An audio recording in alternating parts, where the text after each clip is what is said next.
In 1996, Nvidia was 6 months from total collapse. Their chips were a flop. Jensen Huang was penniless, until an 84-year-old Sega engineer bet his last $5 million on the dying company. Here's how one man's faith created a $3 trillion AI revolution. Picture this, 1996. The internet ran on dial-up. Most people had never heard of graphics cards. And three guys who met at a Denny's restaurant were about to lose everything on what seemed like an impossible dream. And about 30 years ago, Chris and Curtis, the two other founders of Nvidia, wanted to do something different, and they wanted me to join them. I was really happy with my job, and we had two great kids and a great dog, and we had a great family, and so I was perfectly happy doing what we're doing. But they insisted I join them and to do something, and so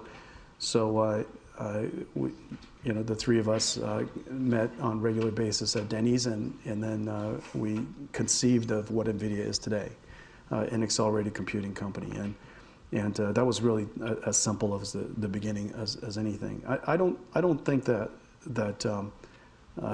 startups need to form out of extraordinary angst or incredible opportunity.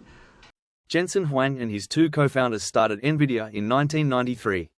Their mission? Build chips that could render 3D graphics for video games. The market was exploding, the opportunity was massive, but they made one critical mistake. Whatever you do, don't start a graphics company.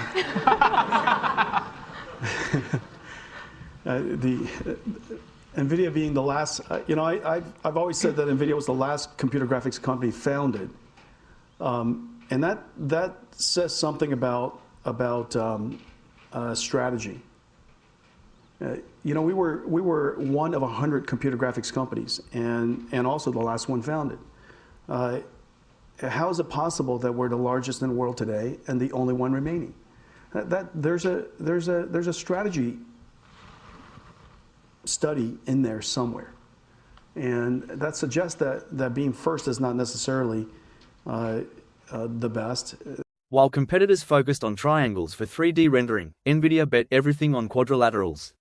It was the wrong choice. Revenue dried up, bankruptcy loomed, and the market rejected them. Then an unexpected opportunity appeared. Sega came calling in '96. The gaming giant needed a graphics chip for their revolutionary Dreamcast console.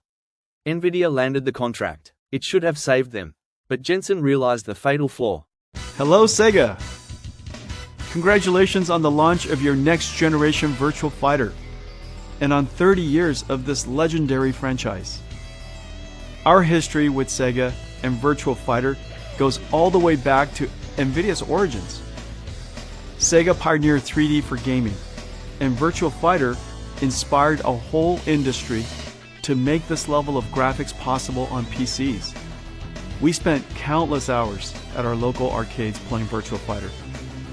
Sega gave Nvidia our first big break. Sega commissioned Nvidia to build a post-Saturn console and ported Virtual Fighter, Daytona, and Panzer Dragoon to our first chip, MV1. Finishing the Sega chip meant using the same failed approach. They'd fall further behind competitors. Quitting meant running out of money immediately. It was an impossible choice. That's when Shoichiro Arimajiri made an extraordinary decision. This wasn't just any corporate executive. Arimajiri was a legendary engineer who'd designed Formula One race cars at Honda. His engines powered the world's fastest racing machines. Now he was Sega's president, about to deliver devastating news. Arimajiri walked into Wang's office with the verdict. We're going with another company for the Dreamcast chip. Nvidia had failed to deliver. Huang expected this to be the funeral of his company. But Arimajiri had something else in mind. Despite Nvidia having a complete failure, Arimajiri still believed in Jensen Huang. He saw something others missed. He convinced Sega's board to invest $5 million in the struggling startup. It was all the money that we had, Huang later said. His understanding and generosity gave us 6 months to live. Those 6 months changed everything. Nvidia used the lifeline to develop a breakthrough chip released in 1997. The company went public in 1999. Sega sold their Nvidia stock for $15 million. It started in 1993. Ready, go! MV1 made it possible to have a game console in your PC. Our programming architecture was called UDA, Unified Device Architecture. And the first application that ever worked on UDA was Sega's Virtual Fighter. 6 years later, we invented the programmable GPU, and it started 20 plus years of incredible advance in this incredible processor called the GPU. It made modern computer graphics possible. And now, 30 years later, Sega's Virtual Fighter is completely cinematic. This is the new Virtual Fighter project that's coming. I just can't wait. Absolutely incredible. Fast forward to today, Nvidia is worth over $3 trillion. The company that was 6 months from bankruptcy became the backbone of the AI revolution. Their chips power the majority of AI applications.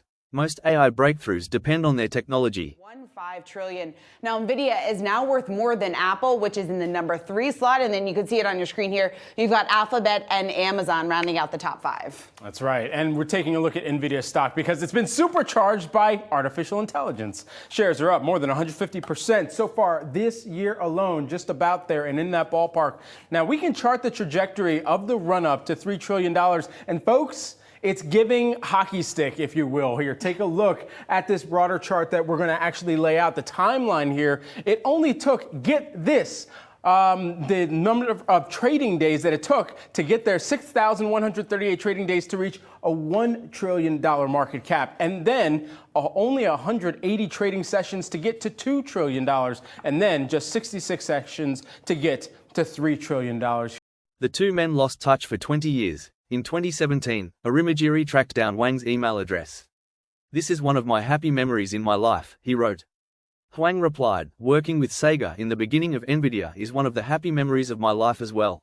What made Arimajiri believe in Huang when nobody else would? It wasn't technology of Nvidia that had failed. It wasn't their business plan that was flawed. It was something much more powerful. Huang had built genuine trust and respect through their working relationship. Even after Nvidia couldn't deliver, Arimajiri remembered Huang's character. That human connection became worth billions. This pattern repeats throughout business history. We have so many partners here, 350 startups, 250,000 developers, hundreds of companies. It is here in Japan. It was our first game developer that worked with us, Sega, the famous developer, 3D game developer who first worked with us. It was the first time that someone used Nvidia CUDA to build a supercomputer, the Tsubame 1.2 at Tokyo Tech. It was also the first time that we were able to create mobile processors, which led to one of our very, very dear projects, the Nintendo Switch. So many firsts. Now we're in the beginning of a new age, the AI revolution.